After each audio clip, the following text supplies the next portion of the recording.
Saudara, sebelum saya akan menyampaikan apa yang menjadi kerinduan saya dan saudara kasih dalam Tuhan, ada satu pengalaman yang indah dalam hidup saya selama saya bertobat. Apa saudara? Sebelum saya bertobat sampai saya saat ini baru mengalami sekali bagaimana saya harus diuji iman saya, bagaimana saya ikut jalan Tuhan atau jalan setan. Pada waktu itu yang saya dikepung berapa orang, darah, saya betul-betul dipermalukan, dikatakan kamu itu muridnya kecil, keluarkan ilmumu, pukulan jarak jauh, keluarkan ini semua, gitu darah. Tiba-tiba setan berbisik sama saya, ngomong gini ya, Tony, ada kembali kepadaku, kesaktian ku berikan semua, kekayaan, kehormatan. Mosok muridnya aku mau gede, tukang santet dari awal sampai nantinya tidak ada tandingannya, mosok dipermalukan di depan orang-orang, gitu ya. Pada waktu saya melihat itu, apa yang terjadi? Tiba-tiba setan ngomong gini, kalau kamu kembali kepadaku, lihatlah. Tiba-tiba ya, langsung tertulis mantra ilmu pamungkas yang saya pelajari dulu ya, makat aji untuk geni, gitu ya, gunung jugluk segor asap. Pada waktu mantra itu mau dilanjutkan, saya ngomong gini, kalau begitu, kenapa ya? Saya tidak mau sampai mantra itu diingat sampai komplit, repot saudara. Langsung saya ngomong apa? Sekalipun Allah tidak menolong saya pun, sekalipun Allah tidak menyelamatkan aku pun, dan meskipun Tuhan mempermalukan aku pun, aku tetap percaya Tuhan dan ikut jalan Tuhan. Amin. Walaupun Allah tidak pernah mempermalukan kita. Saya ngomong demi ada setan, keluar. Langsung setan ngomong, ini pedang Sokonyono. Wah, karena senjata pamungkas nenek saya pedang Sokonyono ya. Dan dilihat gambaran ini, kalau saya sampai itu keputusan saya ikut jalan setan, pedang itu akan jatuh tangan saya langsung, dan itu bisa terjadi pembantaian. Kenapa? Karena begitu pedang ini cabut dari sarungnya, waduh gitu. Tapi pada waktu setan itu ngomong demikian, saya ngomong apa? Aku tidak mau. Amin, darah. Padahal itu kekuatan pedang itu sudah datang, tapi saya tangkil dalam nama Yesus. Akhirnya ada yang punya ilmu, dia gunakan gini untuk mengenai saya. Apa yang terjadi? Balik gini nih, kena orang lain ya. Itulah mujizat Tuhan ya. Jadi waktu saya mau diginikan ya, itu bisa gini dah, nyentuh gini, set bisa gini dah, nyentuh gini dah, set, kena semua.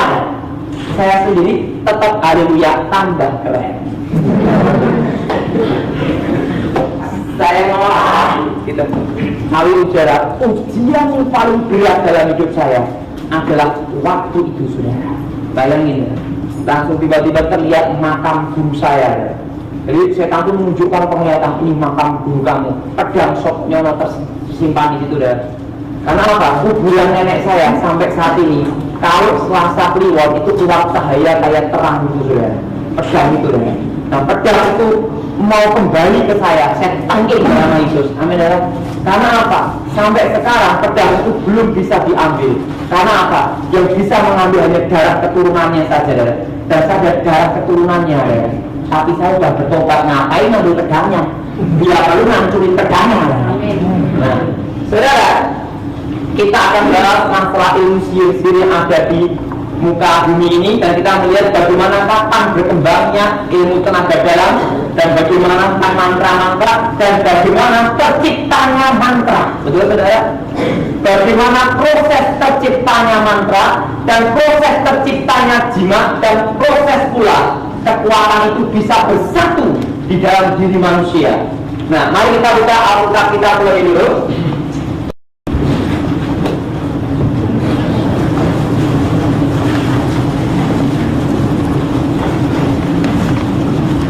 Kita buka Alkitab kita dalam surat 1 Timotius pasal yang keempat.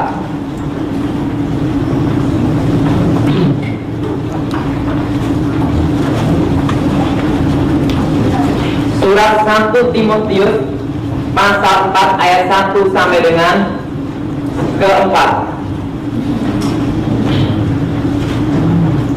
Demikian firman Tuhan. Tetapi Roh dengan tegas mengatakan bahwa di waktu-waktu kemudian ada orang yang akan murtad, lalu mengikuti roh-roh penyesat dan ajaran setan-setan, oleh tipu daya pendusta yang hati nuraninya memakai cap mereka. Mereka itu melarang orang kawin, melarang orang makan makanan yang diciptakan Allah, supaya dengan pengucapan syukur dimakan oleh orang percaya dan yang telah mengenal kebenaran. Karena semua yang diciptakan Allah itu baik, dan sesuatu pun tidak ada yang haram jika diterima dengan ucapan syukur. Saudara dalam Tuhan, kalau kita perhatikan, Roh dengan tegas mengatakan bahwa di waktu-waktu kemudian ada orang yang akan murtad. Nah saudara, kita akan melihat perkembangan tentang penyesatan dan kapan ilmu magic, yaitu secara demonstrasi besar-besaran kekuatan magic itu berkembang di seluruh dunia. Awalnya ada di mana? Betul saudara, ini jadi pertanyaan. Amin saudara. Munculnya di mana? Pertama kali mantra itu muncul di mana? Pertama, kekuatan magic kebatinan semua itu ada di mana? Saya beritahu semua saudara, kekuatan mantra atau kekuatan magic kebatinan semua bermuncul pertama kali ada di Arab. Saya beritahu ada di mana saudara? Di Arab. Nah, letaknya di mana? Ini tidak saya beritahu, karena yang tahu saya dan Tuhan dan Pak Jenny. Ada di Arab. Yaitu apa? Yang disebut dengan sihir. Nah, Arab ya, itu kan dikembangkan masuk ke India dengan dikembangkan dengan namanya meditasi. Sama saudara, dikembangkan dengan meditasi. Pada diri manusia ada kekuatan disebut hawa murni, kekuatan dan kundalini dengan pusat sini dibikinkan bagian sini, kalau putus akan terjadi kayak ini ya. Jadi kalau kekuatan ini sini terputus sini, akan mengalir kayak aliran hawa murni namanya. Nah setelah itu dikembangkan lagi ke Cina dengan digabungkan dengan kungfu. Apa maksud saya saudara? Yaitu tenaga dalam. Nah saudara Tuhan, sebenarnya tentang masalah mantra kapan bermunculan itu sebenarnya kita pelajari ya. Itu pada waktu tentang menara Babel itu sudah ada ya. Nah kapan mantra itu pertama kali muncul hanya Tuhan yang tahu ya. Karena apa? Belum ada data yang konkret kapan mantra atau kekuatan magic itu pertama kali bermunculan.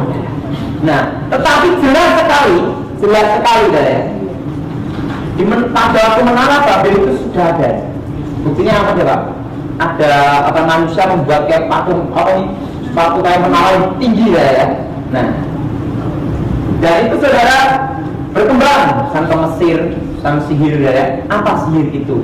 Sebenarnya sihir sama kebatinan sama ya. Apakah kebatinan itu? Kebatinan adalah pengalaman seseorang menjadi doktrin. Itu namanya kebatinan. Tahu saudara? Pengalaman seseorang menjadi adalah doktrin. Jadi kalau orang itu pengalaman akhirnya jadi kebatinan. Kalau orang teologi akhirnya jadi teologia. Jadi harus seimbang. Kalau dari orang Kristen, pengalaman dengan Tuhan dan pengetahuan Alkitab harus seimbang. Jangan pengalaman akhirnya jadi adalah kebatinan. Kalau akhirnya jadi adalah teologi. Nah, saudara, dari arti kebatinan sebenarnya itu. Nah, kebatinan itu selalu berpusat dalam pengalaman pribadi seseorang. Wah, misalnya dia ditemui, sehingga setiap orang kebatinan alirannya macam-macam. Ada aliran ini itu wah, aliran tokek macam-macam banyak aliran. Banyak aliran. Kenapa? Setiap pengalaman menjadi doktrin. Misalnya kakek saya, dia punya pengalaman, aku waktu dulu bertapa, dapat mantra ini, ajarannya ini doktrin dah. Dan diteruskan ke murid-murid dari mulut ke mulut. Nah, tapi bisa terjadi ditulis dalam buku, saudara. Nah, ngerti ya? Ditulis di mana, saudara? Di mana, saudara? Di buku, saudara. Nah, dari pengalaman-pengalaman saya ini, misalnya, bagaimana Pak? Kok bisa ada pengalaman? Biasanya seseorang akan namanya mengasingkan diri terlebih dulu. Kalau di dalam kebatinan atau namanya mati rosok, mati rogo. Tahu maksud saudara? Mati rosok, mati rogo. Di mana seseorang itu dalam keadaan terus terang, orang kalau sudah bertapa tidak pernah merasakan walaupun ada mie ayam lain. Jadi kalau orang disebut mati rasa, mati rogo, itu betul-betul dia dalam keadaan seperti orang mati ya. Bahkan gigit nyamuk pun nguruk ya. Beda dengan orang Kristen. Tuhan berkati Tuhan. Oh Tuhan, aku berpuasa. Oh, ini ada ayam goreng. Wah, Tuhan mana tahan. Tuhan itu maha pengasih, tapi juga maha pengampun. Biarlah aku batal saat ini, besok diterusin lagi. Makanlah habis, saudara. Nah, saya dulu sebelum bertobat, saya bisa sering betapa puasa. Jadi saya itu terus terang ya, saya itu puasa kuat setengah tahun. Sehingga saya kurus cekiking gini. Kurus saudara. Saya dulu teraya enak tuh setelah bertobat. Saya terus terang ya, sebelum saya bertobat belum pernah mengalami rasa takut, rasa khawatir, terusan tidak pernah merasakan namanya itu menghargai orang, belum pernah ada namanya itu aturan hukum dana ya saudara. Pokoknya aku ingin ini lakukan aja. Tapi setelah saya bertobat, saya merasakan bagaimana takut sama Tuhan dan menghadapi sesuatu, bagaimana mengatasi rasa kekhawatiran. Dulu tidak ada seninya. Jadi saya katakan orang yang punya ilmu itu tidak punya namanya seni hidup. Kenapa tidak bisa punya seni hidup? Ya rasanya yo itu toh kalau saudara. Rasanya itu toh. Pokoknya kalau ada masalah, terus orangnya macam-macam, gampang, sikat, santet, gitulah. Habis perkara bubar, nggak ada hukum, betul ya? Siapa yang menghukum? Kok mati Pak? Semati saya ibu siapa? Nggak tahu. Padahal saya sendiri yang bunuh. Tapi saya terus terang belum pernah bunuh orang, hanya buat bangkrut orang. Itu pun sesuai order. Tapi itu terus terang ya, pengusaha Jakarta ini menetap buat angkut habis-habisan.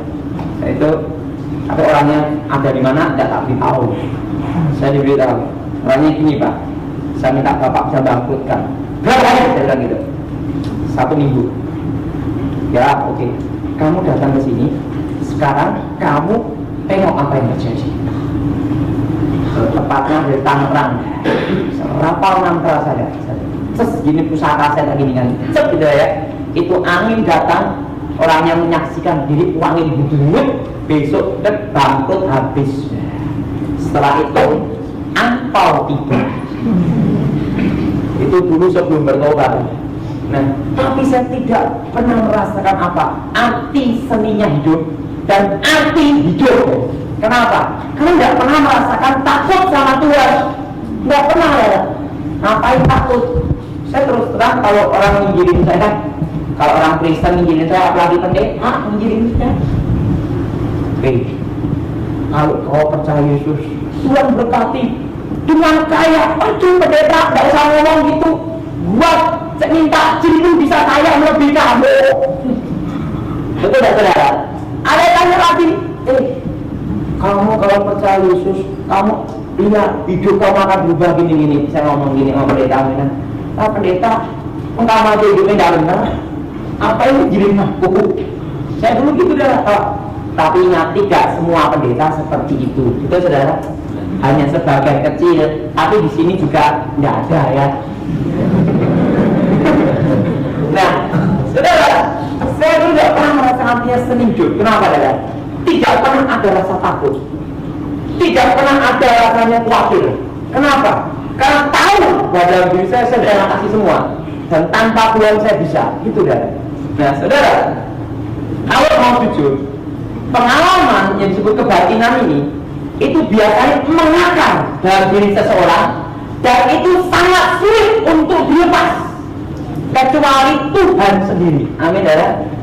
Saya beritahu, kalau orang kebatinan, kalau yang terlibat ilmu-ilmu gaib saudara ya, itu merasa bahwa pengalamannya itu adalah benar dan tidak bisa diganggu gugat. Apa ya? Pengalamannya tidak bisa diganggu gugat. Ini semua benar. Kalau nggak percaya nginjilin lah. Saya beritahu lah ya. Saudara nginjilin orang kebatinan, ngomong gini, wah, cobalah kamu percaya Yesus. Di dalam Yesus nanti Roh Kudus masuk dalam hatimu. Pasti dia ngomong gini, tanpa Yesus pun saya bisa bersatu dengan Allah. Gitu ya. Kenapa? Pengalaman dia itu apa? Manunggalin kawula kali Gusti. Nah, ada suatu pengalaman dulu. Nah, walaupun bersatunya dengan setan kudus juga mungkin. Bukan Roh Kudus tapi setan dari kudus. Pokoknya menunggal itu aja lah. Tahu maksud saya ya? Dan itu pengalaman dia. Nah, jadi pengalaman itu menjadi adalah doktrin. Nah, sihir itu apa? Sihir itu adalah seperti ini, dari membuat sesuatu kekuatan tipuan, tapi dimulai dari pengalaman seseorang luar. Hampir sama dengan kebatinan, tetapi kebanyakan kebatinan demonstrasinya gini deh. Ini pengalaman deh ya. Misalnya gini, lampu 12. Ini kebatinan deh. Lampu 12, langsung gini. Begini kan? Mati semua lampunya. Itu namanya kekuatan batin. Nah, tahu saya ya? Lampu dengan mati semua. Nah, itu dulu sebelum saya bertobat, saya punya pusaka bisa lampu dengan mati semua ya. Tapi setelah saya bertobat, lampu mati tetap hidup ya. Ilmunya jadi hilang. Nah, jadi saudara mengatakan itu kebatinan, itu apa? Kekuatan batin tidak nampak, tetapi bisa bekerja. Tidak nampak, tetapi bisa bekerja dengan manifestasinya. Misalnya begini kan, terus gitu ya, posisi gini kan, gitu, set berdiri, set jalan ya, posisi. Itu disebut kekuatan batin. Pengalaman seorang dalam melatih dirinya sendiri dalam pengalamannya dengan kekuatan gelap ya. Itu disebut kebatinan. Kalau sihir lain hampir sama pengalaman seseorang, tetapi biasanya prakteknya misalnya apa? Bisa membuat jadi-jadian. Misalnya gini, rapal mantra jedek terus jadi harimau putih. Kalau dulu sebelum saya bertobat, saya menguasai aji Singoleboyo, terus jadi harimau. Orang lihat saya harimau, tapi saya tetap saya. Hanya orang melihat saja seperti itu. Tahu tidak? Misalnya saya gini, jadi burung. Padahal saya tidak jadi burung, tetap gini lah. Tapi orang lain lihat burung. Kan di rapal mantra, kelihatan ya, ular. Orang lain lihat ular, padahal tidak ada ular. Yang dibuat ada tipuan matanya. Itu kebanyakan misalnya lapar, gini kan, makanan. Nah itu dimakan, kita tetap lapar ya, tapi seakan-akan makan. Itu tidak ada. Jadi tipuan. Kalau kebatinan lain lagi ya. Kekuatan ini. Kalau kita perhatikan zamannya Musa pun sihir tidak ada. Betul ya? Zamannya Musa tongkat jadi ular, sihir langsung jadi tongkat jadi ular. Itu tidak tipuan aja. Apa yang terjadi? Kalau kita perhatikan dalam kitab Keluaran itu luar biasa. Apa ya? Tongkat-tongkat yang dibuat dari ular sama penyihir ditelan semua sama tongkatnya Musa. Ya, kuasa Tuhan lebih hebat. Betul ya? Jadi saudara, itu yang dibuat tipuan. Itu namanya misalnya gini. Nah, tetapi kadang orang itu tidak bisa membedakan antara sihir dan pakai bahan kimia.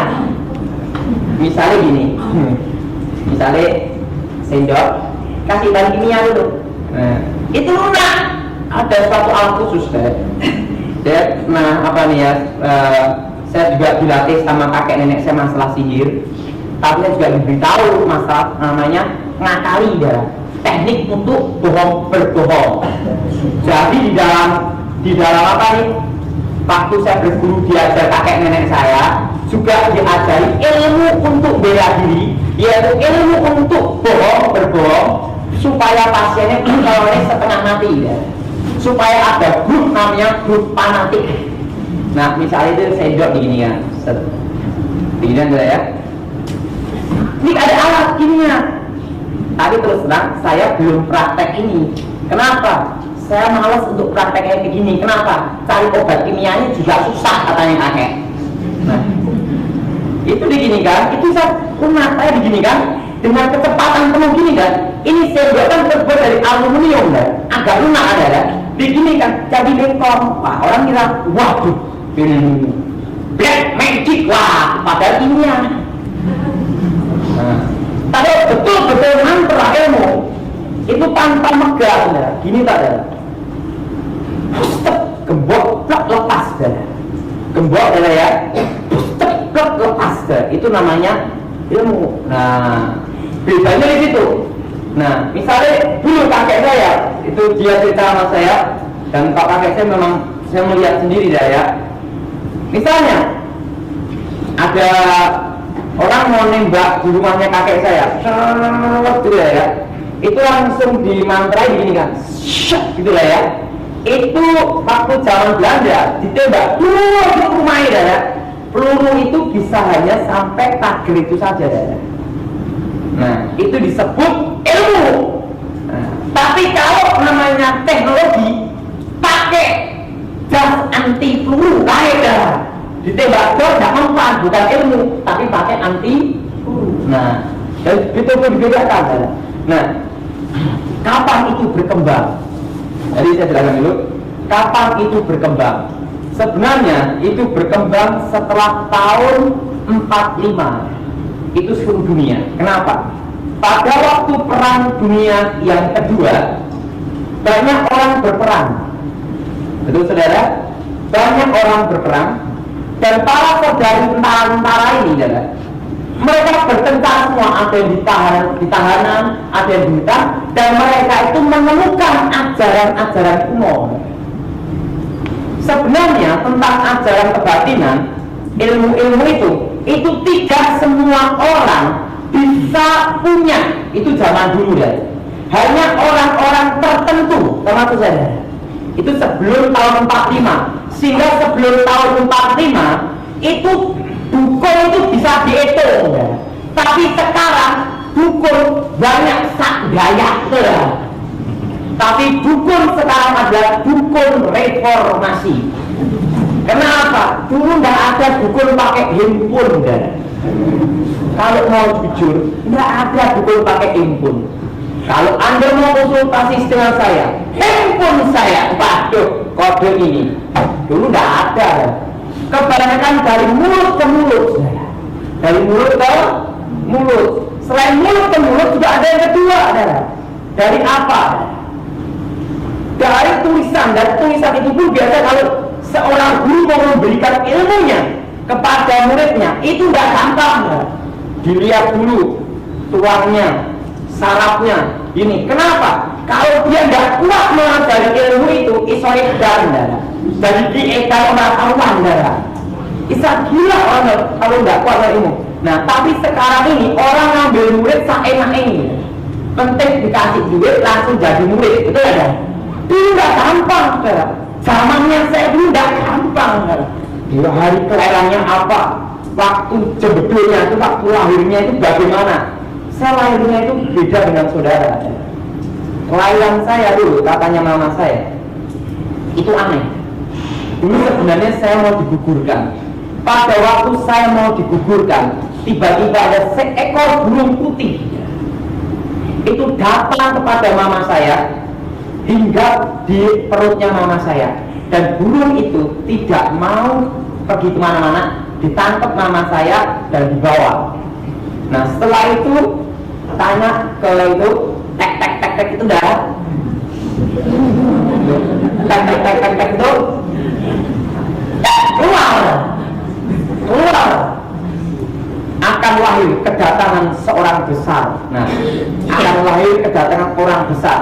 Arti orang besar di sini yaitu akan datangnya keturunan titisan. Arti titisan itu apa? Bahkan dari kakek nenek buyut yang sudah meninggal dulu itu ya akan masuk ke generasinya. Yaitu apa? Bukan roh orang matinya, tapi kekuatan setan yang dalam diri leluhur saya itu akan masuk ke dalam janin itu ya. Nah, akhirnya lahir saya, dan sejak lahir saya sudah memiliki kekuatan. Saya waktu kecil ya, itu kalau orang tak pandang gini tak ada, takut sudah. Terus saat hewan juga tak gini kan, langsung tapi sekarang tak gini kan, lari ya. Dulu ular saya gini kan, mau makan ini saya gini kan, sejak kecil saya gini kan, langsung dia gini, sejak kecil Jadi sebelum saya belajar ilmu sudah ada kekuatan dalam diri saya. Nah, kekuatan setan sejak dalam kandungan ini yang disebut apa saudara? Titisan, menitis generasi. Dan wajah dari guru saya, wajahnya mirip saya. Biasanya titisan ini wajahnya mirip dengan generasinya, dan saya memang mirip dengan nenek saya dan kakek saya. Jadi saya tuh separuh mirip nenek, separuh mirip kakek. Kalau kakek ngomong, kamu mirip aku. Nenek ngomong, kamu mirip aku. Matanya mirip nenek, wajahnya mirip kakek. Jadinya apa? Ampiang. Ya kekuatan. Nah, itu sebenarnya itu muncul, mencuat. Itu setelah Perang Dunia Kedua. Para saudari tentara-tentara yang itu menemukan buku-buku kuno. Mereka ingin mempelajari. Kenapa? Pada waktu Perang Dunia Kedua banyak orang mengalami kekosongan batin, banyak orang mengalami kehilangan jati diri, banyak orang mengalami kelelahan, banyak orang mengalami turun rohani, keagamaan mulai turun semua. Dan pada waktu mendapat sesuatu yang baru, kelemahan manusia kalau dia mendapat sesuatu yang baru, kalau mendapat suatu pengalaman yang baru ini semakin ingin mengetahui, keinginan ingin mengetahui. Akhirnya kitab-kitab itu dibuka semua, kitab-kitab kuno itu. Nah, kenapa ya? Seorang guru kalau mau nulis kitab itu ditulis dulu, tulis dulu, dan pada waktu ditulis itu ada yang pakai darahnya sendiri, darah manusia. Ada yang juga pakai ini kayak daun itu, daun lontar apa ditulis. Kalau tempatnya nenek saya pakai Hono Coroko, saudara. Huruf Jawa kuno itu, saudara. Nah, itu ditulis, saudara. Nah, pada waktu nanti mau mati ya, itu selesai diberikan kepada penggantinya. Nah, tapi ada juga sebelum dapat penggantinya mati duluan, saudara. Tersimpan di gua-gua. Akhir ditemukan serjawi tentara-tentara. Berarti kan banyak tentara-tentara yang punya pengalaman kebatinan, tapi tidak semua tentara. Mereka menemukan, mereka belajar, wah ada kekuatan di balik alam semesta ini. Nah, pada waktu mereka mempelajari, mereka tertarik. Akhirnya mereka mengajarkan setelah mereka kembali ke negara masing-masing, sehingga pergerakan zaman baru atau gerakan kebatinan sihir itu betul-betul mencuat setelah Perang Dunia Kedua. Bukan hanya di India, bukan hanya di Arab, bukan hanya di Tiongkok, tetapi seluruh dunia sampai sekarang. Betul saudara? Sampai mana saudara? Karena apa? Karena rasa ingin tahunya manusia bahwa di dalam dirinya ada kekuatan. Tetapi ingat, walaupun dia memiliki kekuatan ilmu apapun juga kalahnya sama haleluya. Sama apa saudara? Kalau saya nginjili orang, ini teknik saya. Ilmu kamu itu tingkat rendah, tingkat menengah. Kalau kamu ingin ilmu tingkat tinggi, saya beritahu, ilmu tingkat tinggi adalah haleluya. Dia ngomong haleluya, wah, kalau dia tersinggung, nah apa haleluya? Puji Tuhan. Kalau kamu bisa melarang Tuhan, silahkan. Gitu. Tidak ada seorang manusia yang bisa melarang Tuhan. Benar. Jadi ingat, itu berkembang dunia ke. Nah, dan itu berbagai versi ya. Nanti ada versi misalnya ya, ada yang pakai jurus gini, ada yang pakai gini. Nah, pakai gini dulu. Ada yang pakai kembang kantil, itu biasa ilmu pelet, minta ilmu kedip-kedip ini dah.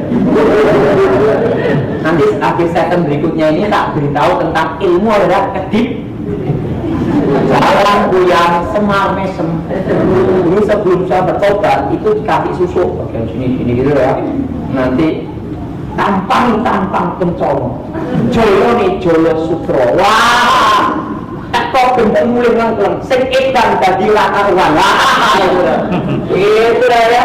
Walaupun sing cowok kuwi kayak mini pelet gini. Tapi lawan jenisnya melihat, waduh, seperti Arjuna. Padahal kakek nenek tua, kakek tidak mau pindah, panti jompo. Iya, loh, kakek saya itu udah ya, tanggal muda ikut muda, bukan muda gagal. Tanggal tua kelihatan tua, jadi mengikuti gajian juga. Itu pakai ilmu ajian haji pengawetan nom. Pakai mata dimandi dia kan di gini kan langsung kelihatan. Itu pakai aji cuca hijau ya. Itu bukan burung cuca hijau lain. Ini ilmu cuca hijau. Itu kalau kakek saya masih ingat ya. Wah itu kelihatan tampan sekali ya. Wah, saya dulu sebelum bertobat pakai itu ya. Wah, kalau waktu tanggal muda, wah keren ya. Tanggal tua ya ikut gajian juga, ada ilmu ikut gajian juga ya. Dan itu saudara mencuat pada waktu perang dunia kedua berkembang. Setiap pengalaman itu kan beda-beda ya.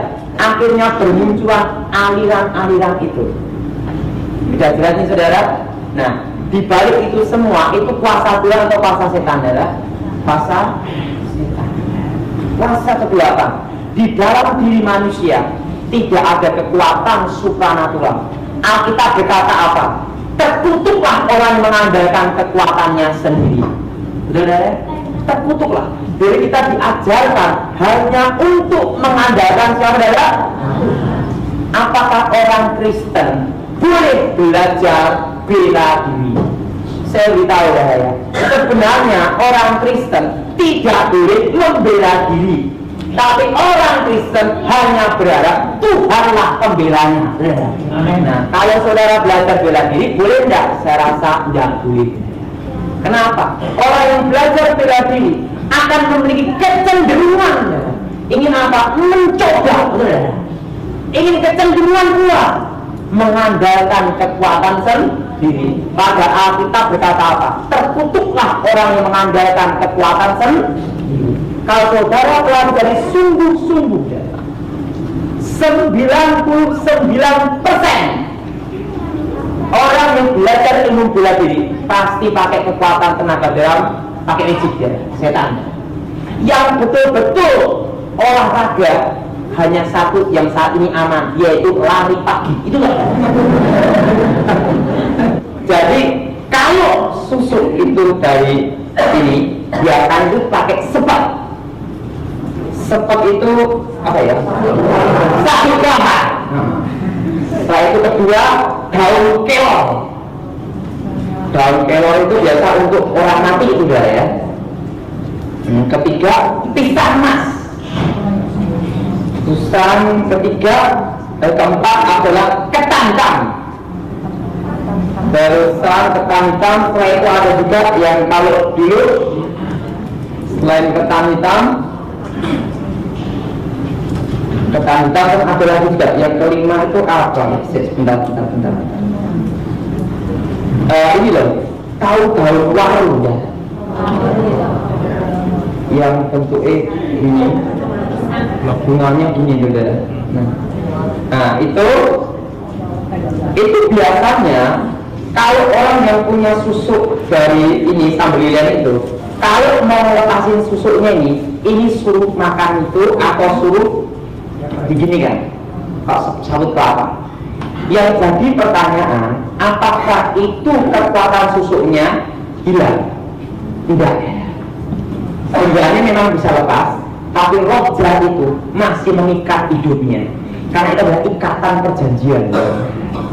Nah, orang yang pasang susuk pakai ini sambal lilin gitu deh, ini itu biasanya ini adalah ya, biasanya adalah ya, ini akan rumah tangganya setelah punya anak satu akan sering terjadi pertengkaran, cekcok terus, karena itu sudah ada di dalam kutukannya setelah punya anak satu. Nah, kalau tidak punya anak bagaimana Pak? Kalau tidak punya anak dalam hidupnya, dia tidak akan puas dalam seksual, haus akan seks, perzinahan terus. Dan itu biasanya selain perzinahan, dia akan mengalami seperti kayak ini ya, kutukan itu kutukannya mengalami ini ya, dimana dalam rumah tangganya akan banyak sekali perselingkuhan, bahkan anaknya pun sejak kecil bisa maniak seks. Tahu ya, maniak seks. Jadi kecil dah seksnya udah tidak kawan. Kenapa bisa demikian? Karena itu sudah ada di dalam kutukan. Nah, jadi rumah tangganya akan betul-betul dihancurkan dengan perzinahan ini. Nah, cirinya kalau kita langsung ya, kalau itu perempuan matanya agak gini nih. Kenapa gini? Karena otomatis kalau benda ini ada dalam tubuh manusia, ada syarat tertentu yang kena, saudara. Jadi bukan timbulkan gini, secara nggak sadar. Gini. Gini. Kalau enggak, bisa gini. Secara nggak sadar, kena ganjelan benda ini, dan ada satu syaratnya yang kena juga, kan ada. Benda itu masuk bagaimana? Yaitu alam nyata masuk alam roh, tidak dibaca surat dan waktu masuk gini ya, sep gitu, kelihatan, jelas. Jadi ini dimasukkan blok-blok ini kelihatan. Benda ini ganjel gitu. Kalau itu dipasang bagian sini, dia akan gini, kelihatan manis. Dan ingat, kalau orang pasang susuk jenis sambar lilin ini, itu kayak binatang dulu, saudara. Warna klip-klip hijau mengkilat, saudara. Pernah tahu, ya? Hah? Wah, itu pernah main lagi. Besarnya segini, saudara. Biasanya sering hinggap di daun, di pohon randu. Randu itu apa ya? Daun kapang randu. Kapuk. Ya untuk orang tidur nih ya, bakal. Itu mencok mengono biasanya. Mencok apa ya? Hinggap gitu, gitu ya. Nah, itu diambil larnya itu ini, sayapnya dimasukkan, set gitu. Nah, itu kalau punya anak satu, rumah tangganya kan banyak masalah ekonomi maupun perzinahan. Kalau itu yang pasang susuk itu dia punya suami kan suka selingkuh juga, namanya transfer of spirit. Orang yang pasang susuk pasti rumah tangganya hancur. Itu sambar lilin. Saya dulu pasang susuk dah, wah kalau mau jujur banyak. Sini aja ada kan. Dulu saya dulu di sini tanami soto pamungkasnya ilmu, pamungkasnya ilmu di sini masukin juga. Hilang semua warga itu juga. Nah, jadi saudara, sambar lilin ini kutukannya adalah kehancuran rumah tangga dan ekonomi, dan anak akan jadi anak yang sangat nakal, terutama dalam perzinahan. Nah, kalau orangnya itu makan pantangan itu, rohnya lepas tidak ada? Tidak ada. Perjanjiannya tetap ada. Selama orang itu belum bertobat dan lahir baru, kutukan ini tetap ada. Namanya sambar lilin. Biasanya adalah untuk pemanis. Sudah ngerti? Ngerti? Ini yang belum ngomong enggak? Ulangan susuk berlian. Berlian itu dalam bahasa Indonesia apa ya? Ya berlian ya. Susah juga saya ngomong ini ya. Berlian itu terus terang kalau pasang berlian, aku tak jujur aja, nenekku itu curang. Kalau yang dipasang itu 5, yang betul dipasang 1, yang 4 dijual. Aku jujur aja, sebagai sing jual, sing nemeni ya aku deh. Oh nenekku ini dijual di mana? Iya. Kalau aku dijual di toko Mas Gareng, masih ingat aku. Apa orangnya aku? Kenapa apa? Saya tahu persis sih. Saya nemeni jual ya aku ya. Jadi kalau mau jujur, yang pasang berlian itu tak ngapusi kabeh. Kalau yang dulu pasang 10, ya dipasang 2 kok. Nah, itu kalau orang pasang berlian sini, itu wajah kelihatan, kalau laki-laki akan kelihatan kayak hitam seperti pentol. Wah, mencorong. Kalau perempuan anggun jalannya. Benar ya? Kelihatan anggun kalau dia pasang biar dipasang bagian sini deh. Ini deh. Bagian sini biasanya. Karena apa? Supaya kelihatan wajahnya kelihatan bersinar. Sini itu biasanya itu pakai emas, tapi ini berlian dulu ya. Biasanya pasien itu minta bagian sini. Nah di sini akan seperti terpancar. Selalu kelihatan anggun, akan kelihatan berwibawa. Kalau ngomong, orang akan tunduk saudara. Dan perempuan pun bisa. Loh benar itu kalau berlian. Tapi perempuan yang belum bercoba, kalau orang Kristen tidak bisa terpengaruh. Itu kelihatannya, itu dari jauh-jauh, itu kelihatan mencolong, kelihatan hebat, kelihatan mempesona. Tapi begitu pada waktu dekat, itu bagian tepat bagian berliannya itu kelihatan kayak hitam gitu ya, sini. Atau bagian sini kelihatan agak hitam gitu ya. Itu cirinya. Waktu dekat ini dimaki itu. Perhatikan. Apa namanya? Diamat-amati. Itu akan kelihatan seperti ini ya, kelihatan kayak hitam gitu lah. Dan matanya ini kayak sayu, kayak kehilangan gairah hidup. Kalau dari jauh kelihatan seperti hidup, mencolong, mempesona ya. Begitu dekat, seperti kehilangan gairah hidup, kayak mayat itu sudah. Karena apa? Itu susuk berlian cirinya itu. Kalau pasang sini, pasang sini, pasang sini. Kalau pasang sini, biasanya orang akan seketika gini ya, set gitu ya. Itu untuk bisnis ya. Dia gini, set gitu. Itu langsung lawan bisnis, langsung percaya, langsung gini. Terus ketika lawan jenis juga kintil, lawan bisnis juga gini. Itu gunanya ada itu.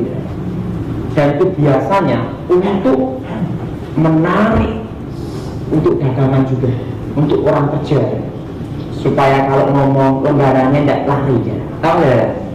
Nah, itu ada kutukannya, dan kutukannya ini lebih berbahaya. Jadi kalau mau jujur, biasanya nenekku, kamu pasang susuk emas atau berlian? Mesti nenek ngomong lebih baik berlian. Kenapa? Diendap 5.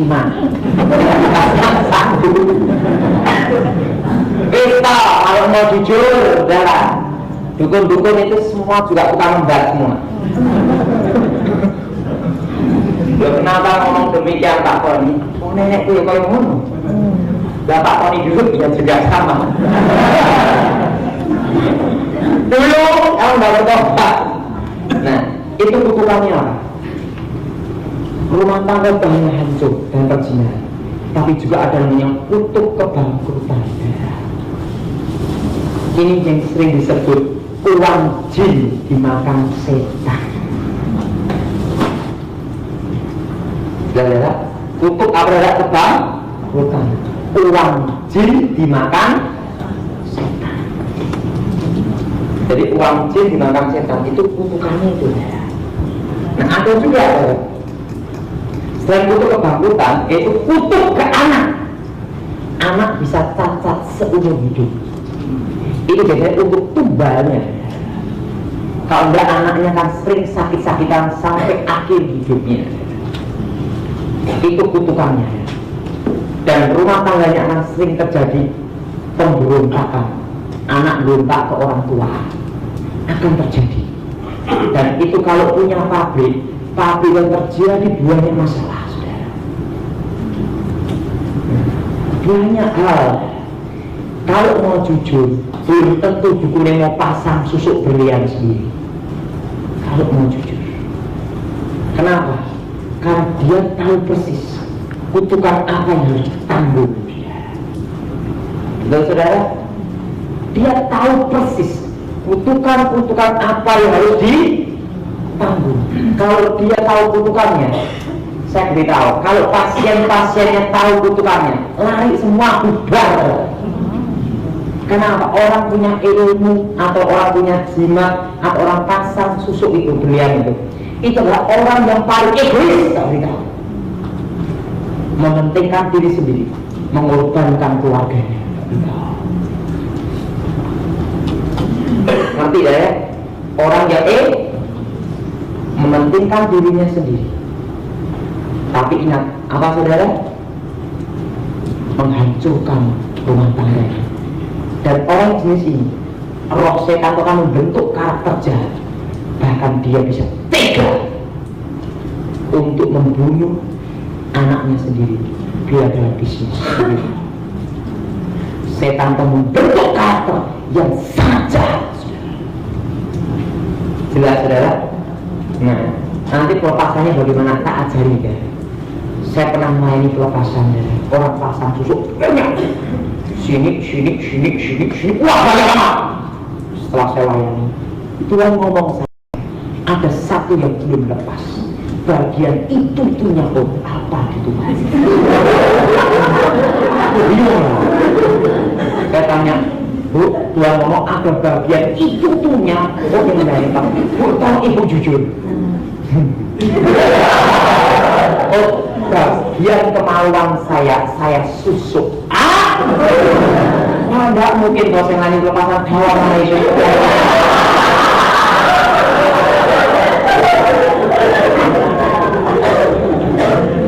Saya mudah begini di demo ya. Kalau enggak punya aturan kan ya. Kalau saya duting, kalau Yesus jemaat anak Bapak duting apa? Ini melayani pelepasan yang paling susah seumur hidup saya. Akhirnya saya ngomong gini ya Bu, Ibu angkat tangan, saya gini, keluar, keluar, langsung Ibu di kamar mandi, barangnya dilepas belum, gila, waduh itu paling gila dengan ide itu saudara. Nah, kok ada Pak pasang susu bagian kemaluan, tak tahu, tapi ojo kaget saudara. Kalau itu perempuan, supaya lawan jenis itu seperti kecanduan, biasanya pelacur menggunakan itu. Bisa kayak kecanduan seperti orang kena sabu-sabu gitu ya. Itu seperti mengikat. Dan itu roh yang lawan jenis itu akan diikat. Kalau laki-laki, maaf kakak, maaf loh saudara ya, berhubungan seks bisa 1 jam saudara. Saya bilang itu kekuatan susuknya itu. Biasanya ini pakai apa saudara? Bisa sambar lilin, bisa berlian juga. itu ada ikatan di situ ya. Pasti punya anak akan maniak seks. Kenapa? Itu udah kutukannya. Rumah tangganya pasti hancur. Tidak ada damai. Tidak ada damai dalam setan. Kalau mau jujur, orang semakin punya ilmu tingkat tinggi, semakin dia hidupnya tidak ada kedamaian. Saya beritahu, sebelum saya bertobat itu tidak bisa tidur. Bayangin mau tidur bagaimana? Jarum jatuh, putih bangun darah. Setelah saya bertobat, walaupun bumi berguncang, amblas dulu. Itu enaknya. Betul-betul tidur itu ada damai. Sekarang kalau mau jujur, orang yang punya ilmu semakin tinggi, semakin longsor hidupnya, semakin susah. Rumah tangganya semakin susah. Sekarang mau jujur, ada butuh supaya cepat dapat kerjaan, tapi anaknya sendiri nganggur. Ya, kenapa tidak dicarikan aja anaknya? Ya, karena dia tahu kutukan demi kutukannya. Kalau orang pasang susu bagian kemaluan, perzinahan pasti ada dalam rumah tangga. Kedua adalah selain perzinahan, ada yang kedua itu dia tahu kutuk awal kebang. Ketiga, kutuk pemberontakan. Dan kalau punya anak bisa cacat seumur hidup kita lupa. Kalau cacat seumur hidup, anaknya sakit-sakitan. Jadi orang paling punya susu itu adalah orang yang paling egois. Dan bukan itu saja, dia menghancurkan dirinya sendiri. Seperti orang minum kayak minum narkoba atau iseng sabu-sabu. Habis sabu-sabu, busa-busa. Habis busa-busa, game selesai. Benar? Ingat saudara, itu susu adalah berleha. Kutukannya lebih berat, tidak saudara? Ini disebut berlian. Nanti tak ajari bagaimana melepaskannya. Ketiga, susu emas. Susu emas maupun susu berlian itu ada berbagai macam.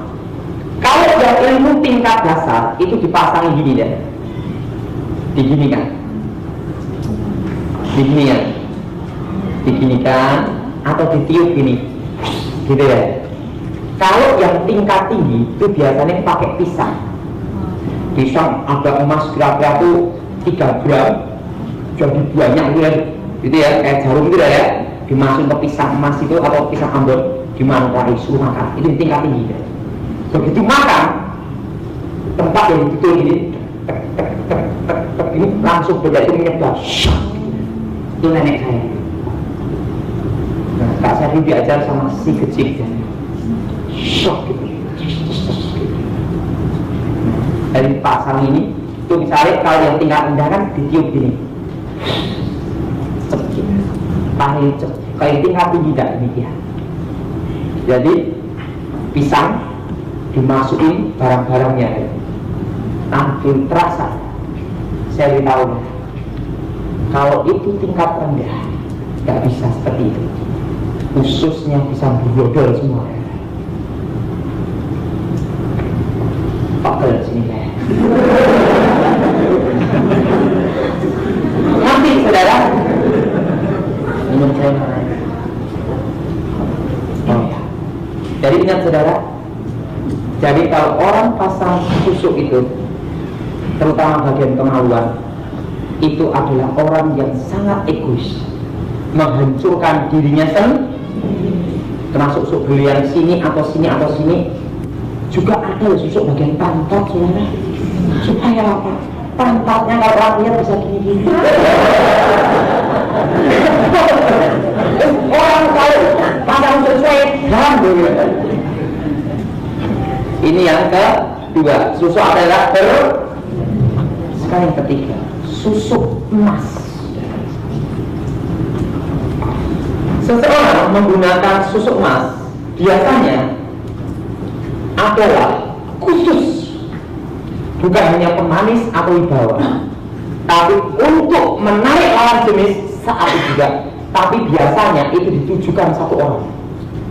Kalau berlian sama-sama berlian itu bisa untuk semua orang, tapi kalau emas ditujukan untuk seseorang. Misalnya aku naksir orang itu, biasanya tidak mau naksir gini ya, dapat. Kalau tuh ya, karena yang udah yang cantik-cantik, yang putih kita, wah, pakai emas nih, gini. Itu langsung biasanya begitu kena begini. Ikan cair urusan Anda pakai emas. Sini biasanya sering dipasang bagian sini sama bagian sini sama sini. Nah, itu kutukannya itu sama dengan yang pertama, perjinan, tapi ada suatu unsur di mana akan disebut ditolak langit dan ditolak bumi dalam bahasa kebatinan. Mati ndak, hidup ndak. Kalau mau mati itu susah.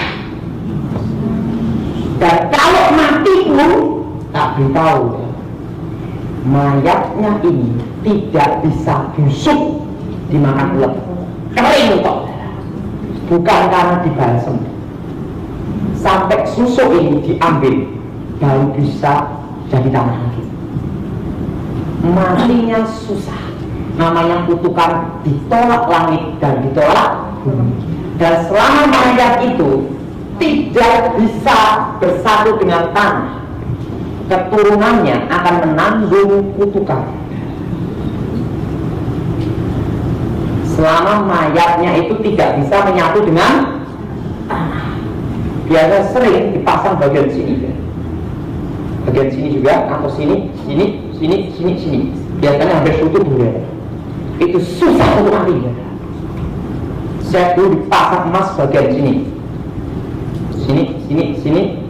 Wah, hampir semua ada. Sini juga ada, semua ini ada semua ada. Ya itu yang masih kecil ya kan. Katanya supaya kamu betul-betul itu. Dan susuk emas juga bisa adalah susuk untuk ini ya. Selain untuk melawan jenis, juga untuk ini ya, menundukkan seseorang supaya takut. Kalau marah, gitu, pandang gini, kira. Sekarang saya gini, lawan saya ngomong apa? Haleluya, bingung saya. Kalau orang Kristen nggak boleh marah-marah, ya. Jadi tidak boleh marah-marah. Jadi itu kutukannya. Perjinahan, satu mana yang seks ditambah lagi, ditolak langit dan ditolak mati ndak, hidup ndak. Itu kering mayatnya. Sampai berapa tahun pun tetap kering, tidak bisa menyatu dengan tanah, walaupun itu ada di air sungai pun. Karena ada mayat-mayat tertentu yang tidak bisa dari tanah karena kondisi alam, bisa dari ya. Ini lain. Itu kalau bagian susuk itu bagian sini dah ya, sini ini kelihatan masih utuh wajahnya, tapi bagian sini hancur. Ngerti deh? Kayak disusuk bagian sini hancur semua, sini masih utuh. Jelas ya?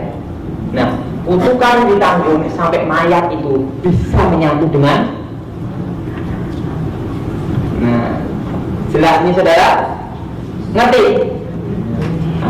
Pak, apa bedanya susuk emas dan KB? Itu lain. Sebabnya aku pernah susuk KB ya. Lalu susuk pintu, susuk konek. Pak, tolong Pak, saya berdosa sekali. Tolong aku dilepaskan susuk saya. Apa bu? Susuk apa? Emas bukan susuk KB. Aduh bu, maaf bu, susuk KB itu dokter, bukan bagian saya. Ini yang punya pasang susuk, akibatnya ini. Bagaimana ciri orang yang kena pasang susuk? Ada cirinya. Cirinya, wajah seseorang itu seperti wajah kayak sayur orang tidur. Tapi bukannya setiap hari dia tidak tidur, enggak. Dia tidur biasa. Ini gini, sayur kayak orang tidur. Kedua, kalau tidur menyebut nama orang yang itu. yang punya itu susu itu. Ketiga, tidurnya pertengahan jam apa tuh bisa gini, gagap gitu. Aku tidur gini. Kenapa bisa gelagap seperti itu? Gini deh. Yang tidak bisa dipengaruhi oleh setan secara mutlak di dalam diri manusia adalah roh manusia. Kalau manusia itu adalah milik Tuhan, tapi yang bisa dikuasai setan adalah tubuh dan jiwa. Tapi kalau kita orang Kristen tidak bisa terpengaruh tubuh jiwa rohnya. Amin ya? Sehingga pada waktu tidur akan sering ini. Karena apa? Terjadi pergolakan antara jiwa dan rohnya. Kalau jiwanya tidak suka, jiwanya suka nambah, jiwanya dipaksa setan untuk suka. Rohnya kan hati nurani, cinta kan tidak bisa dipaksa. Nah, sehingga roh manusia dan jiwa ini sering terjadi pergolakan. Sehingga sering gini, gini, duri. Kenapa bisa demikian? Tapi ingat, bukannya dia sakit kakek ya, lain. Nah, kalau tidur akan nyebut nama orang yang bersangkutan. Ngerti? Jelas nggak tidak? Ngerti ya? Nah, lagi yang keempat ada ciri khususnya ada. Dia akan lupa sama anaknya sendiri. Bahkan sama istrinya pun dia lupa.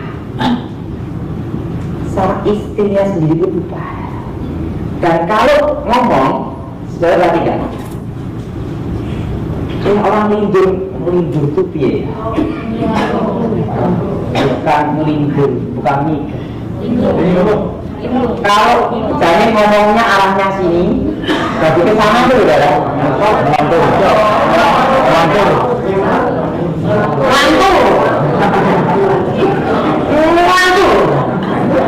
Wah, susah tenang ya belajar ya. Mantul. Ngerti ya? Diajak ngomong, hanya gini, ini yang kecil. Dan yang kelima, kalau jalan itu seperti gini ya. Misalnya ini pintu, ini ciri fisika ada ya. Jalan itu, oh iya, gini ya. Balik lagi, nah itu coba balik pintu dah. Nah ini kan aku suruh udah. Ya itu sedikit linglung, sedikit strip. Itu pasti cirinya seperti itu. Stop. Saudara yang suaminya kena wewe gombel, nah mesti itu. Kalau dia pasang yang wewe gombelnya pasang susu itu cirinya seperti itu. Nanti dah ya. Jadi kalau tidur bisa gini, bangun gini. Sebabnya apa? Terjadi pergolakan antara jiwa dan hatimu. Dan orang demikian, kalau tidak segera ditolong, dilayani dilepaskan, ini bisa terjadi gila. Kalau tidak kuasa, nah, bagaimana cara untuk melayaninya? Betul ya? Tak beritahu bagaimana cara melepaskan orang yang pasang susu, tapi juga cara untuk kalau suaminya digondol wewe gombel. Pertama,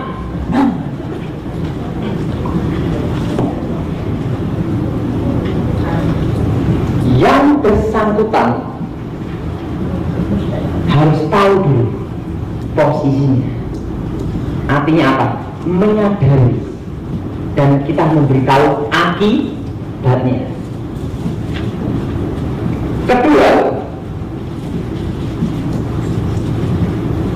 dia harus mengucapkan suatu doa pelepasan.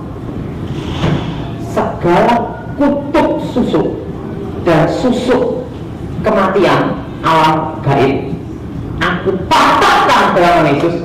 Dan segala perjanjian di alam gaib aku putuskan dalam nama Yesus. Karena begitu susuk ini ada ikatan namanya perjanjian secara tidak langsung dan langsung. putuskan dulu. Dan yang ketiga, yang bersangkutan harus dibimbing firman Tuhan sungguh-sungguh. Kenapa? Karakternya orang tersebut sudah dirusak setan, dan pembaruan karakter ini tidak bisa satu hari. Roh Kudus akan perbarui, itu pun bertahap, benar. Allah tidak pernah mengubah manusia jadi robot, benar. Diberi kehendak bebas, adanya pembaruan budi. Nah, bagaimana cara ngeluarin susuknya? Kalau susuk itu arahnya itu biasanya arahnya ke atas, dan ini ke atas. Saudara doain, kalau itu setan susuk keluar, tekan bagian bawah. Karena masuknya biasanya gini. Nah, kalau masuknya bagian atas ini, bagian bawah ini ya. Kalau masuknya bagian atas itu harus terbalik, dikeluarkan bagian, ditekan bagian ini dari bawah. Ada biasanya kalau pas mau pas ini ditanya, kamu kuat sakit kain dah? Lo kenapa dah? Susah keluar darah ya. Aku pernah nayani susuk bagian sini sampai bibir mentol gini. Dia ngomong, Pak Daud, waktu dilayani ini Pak Daud melebihi orang yang melahirkan. Bayangin berapa jam bro? Sampai dalam masjid. Itu kalau berlian bagian sini, itu tekan bagian atas sini, tekan atas pohon, ditekan gini, Kalau sambil lilin, biasanya sambil lilin udah hancur dengan darah ya, nyatu dengan darah, kita lain itu pasang. Pak, kalau bendanya tidak bisa keluar bagaimana? Sebenarnya enggak, seumpama itu tidak bisa keluar, itu tidak ada masalah. Penting setannya keluar dulu.